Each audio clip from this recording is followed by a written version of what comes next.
Hello, my name is Kaylee Johnson, and I will be doing my presentation today on time management.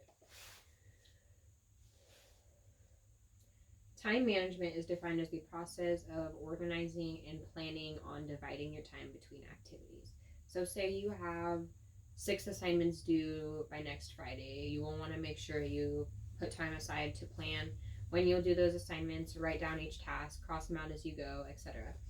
It is essential in both your personal and professional life. If you are not practicing time management in your personal life, it is unlikely you're doing it in your professional life, and it's important to make sure you're doing that in both. And time management is one of the top 5 demanding leadership skills for 2019.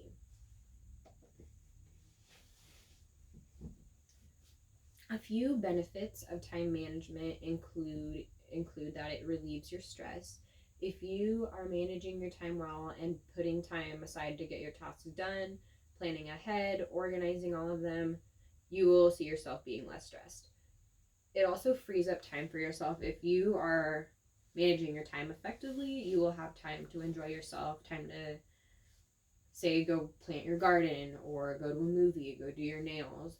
And you will also see yourself opening up more opportunities for yourself if you're practicing time management. For example, if you are finishing your tasks ahead of the deadline, that'll give you more opportunities to start new tasks and also then finishing that task before the deadline.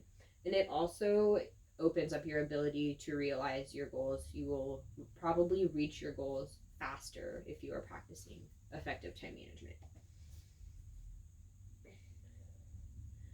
A few tips for effective time management include planning ahead, removing unnecessary tasks, organizing yourself, making sure you give yourself breaks within doing your tasks, prioritizing your time, and setting a time limit for yourself. So planning ahead. For example, I have a little planner here I use to organize and plan my assignments. I will write them down, everything that's due for the week, and cross them out as I complete them.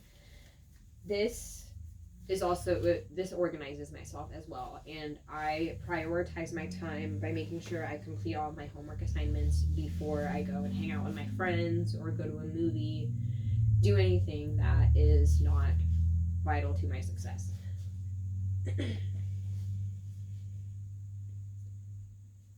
A great way to make sure you are planning your goals well is using the SMART goal method. You will want to make sure your goal is specific, measurable, attainable, realistic, and timely. You will want to ask yourself a few questions when making your SMART goal. First, you will ask, what will you do? Then you will say, how will you know when you have reached your goal? Is it in your persona to accomplish this goal? Is this goal realistic for yourself? And can I complete this goal in a timely manner? If you cannot successfully answer those questions, your goal is not organized and you will probably have difficulties reaching it. So there are a few ways poor time management can affect you. One being you will waste your time if you are not using your time wisely.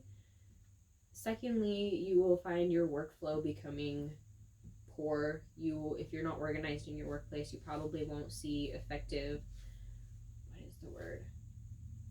productivity. There we go.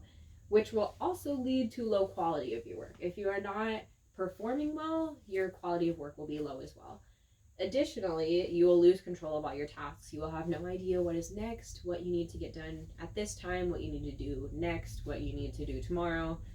It'll just be completely out of your control, and you'll also get a bad reputation at work. If people are seeing that you are not completing tasks on time and your work is not of quality, they will probably not choose you on their team or to help them reach their goals.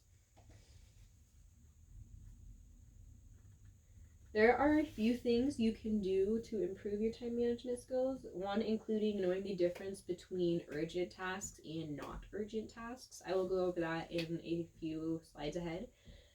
You need to make sure you're doing your hardest tasks when you're most motivated. If you are just feeling super motivated, you need to knock out your hardest tasks firsthand. You'll want to do that because you will do it quick and effectively. Be effectively. And third, you will want to make sure you stick to a strict schedule. Like I said, I write all my assignments in this little planner I have here, cross them out as I go, and I make sure I don't do anything unless I get those tasks done before. And you'll need to make sure you learn the art of delegation. Delegating is very important in managing your time as a leader. So, delegation, in my words, is putting your tasks out evenly among your employees, making sure the correct person is doing it, someone that'll do it effectively, someone that'll do it in a timely manner, and that will follow up with you on the task at hand. So, when you are delegating, you'll first want to choose appropriate task. You'll want to then choose the appropriate person to perform the tasks. You want to make sure you give that person clear and set directions on doing the task. Then you'll want to make sure they implement the tasks. You will make sure you monitor them throughout the task completion process, see how they're doing as they go, and then once the task is complete, schedule a meeting to follow up with them and see how it all went.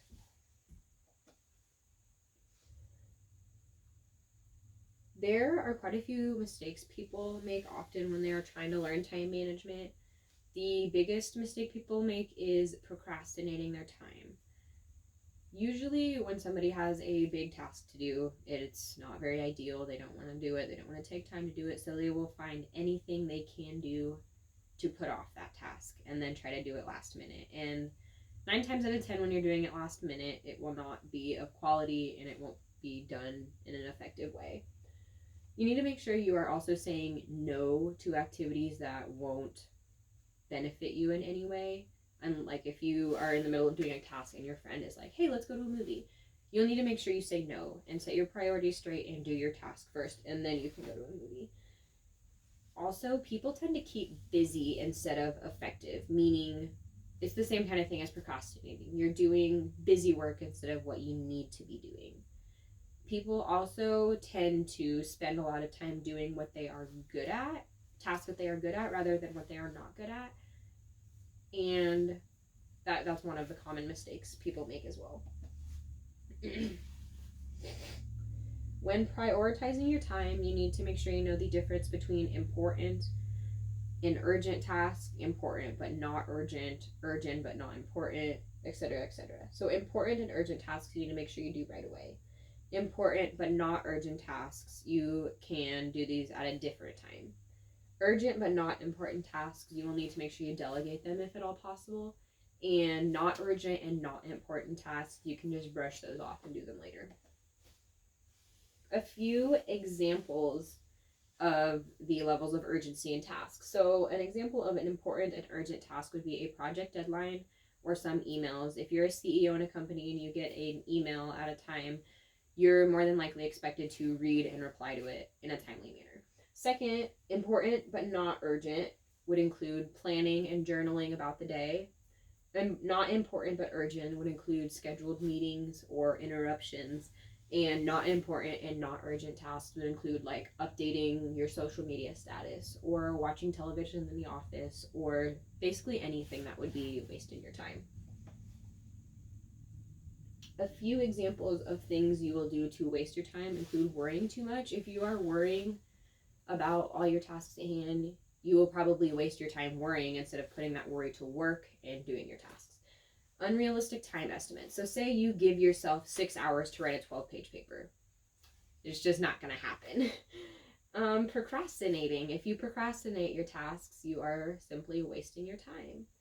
If you are not organizing yourself in your tasks, that is also wasting your time. You need to make sure you give time to organize so you will do your tasks effectively. A few things you can do to save yourself some time include managing the decision, like the process of making a decision, rather than the decision itself. You need to go through what is happening during the process of making and getting to that decision. You need to make sure you're focusing on one task at a time. Don't take on too much. You need to do one at a time. Cross it off as you go. It's been an effective time management technique for me. You need to make sure you are setting personal deadlines for yourself and organizational deadlines, like make sure you get yourself all organized and prepared for this task by this day. And when you are leading and trying to manage your time effectively, you will need to put into consideration the time of your employees as well. Time management does have a direct impact on how the organization will function as a whole. If the leader themselves is not practicing their time well, they will probably fail as a leader. Proper time management skills will also develop the skills of yourself and your employees. If you are delegating your tasks properly, that gives your employees opportunity to develop their skills, and seeing them develop their skills will develop yours as a leader. It's just a domino effect. Delegation and time management will almost always influence and motivate your employees to do their very best. And here is my reference page for all of my information. And that is that. If there is any questions, you can contact me at my school email. Thank you.